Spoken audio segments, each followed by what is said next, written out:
জীবননগরবাসীর পক্ষ থেকে 4টি কর্মসূচি ঘোষণা করা হলো। সেক্রেটারি জনতা হযরত মাওলানা লুৎফুর রহমান। আসসালামু আলাইকুম রাহমাতুল্লাহ। সময় সংক্ষেপ।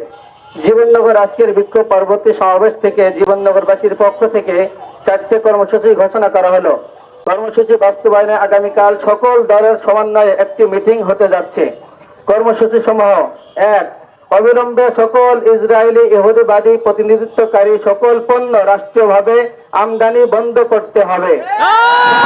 সকলে 2 নম্বর, জীবননগর সহ সারা দেশে সকল শহর মহল্লা গ্রামের প্রতিটি দোকানে ইসরায়েলি পণ্য পরিপূর্ণভাবে বিক্রয় বন্ধ করতে হবে। 3 নম্বর, প্রতিটি দোকানে ক্যাম্পেইন পরিচালনা করে ইসরায়েলের পণ্য বিক্রয় বন্ধ করার ব্যবস্থা গ্রহণ করা হবে। 4. দল মত নির্বিশেষে প্রতিটি রাজনৈতিক দল সংগঠন উন্মুক্তভাবে ফিলিস্তিনি ভাইদের জন্য অর্থ সংগ্রহ করবে। আলহামদুলিল্লাহ, এই বিষয়ে আগামীকাল সকল সংগঠনের ভাইদের সাথে ইনশাআল্লাহ আমরা জরুরি মিটিং ডেকে সিদ্ধান্ত নিয়ে ইনশাআল্লাহ আপনাদেরকে পরবর্তী নেটের মাধ্যমে জানানো হবে।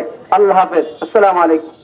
এটা আপনাদেরকে স্পষ্ট করি, আগামীকাল আমরা 3টার সময় জীবননগর থানার সকল সংগঠন সভাপতি সেক্রেটারি মহোদয়কে আমরা আহ্বান করব। আমরা নির্দিষ্ট এক জায়গায় ভেন্যু দেবো, আমরা বসবো এবং সম্মিলিতভাবে আমরা একটা ফান্ড কালেকশন করব, ফিলিস্তিনি ভাইদের পাশে দাঁড়াবো এবং ইসরায়েলকে ধ্বংস করার জন্য সর্বোচ্চ প্রয়াস চালাবো।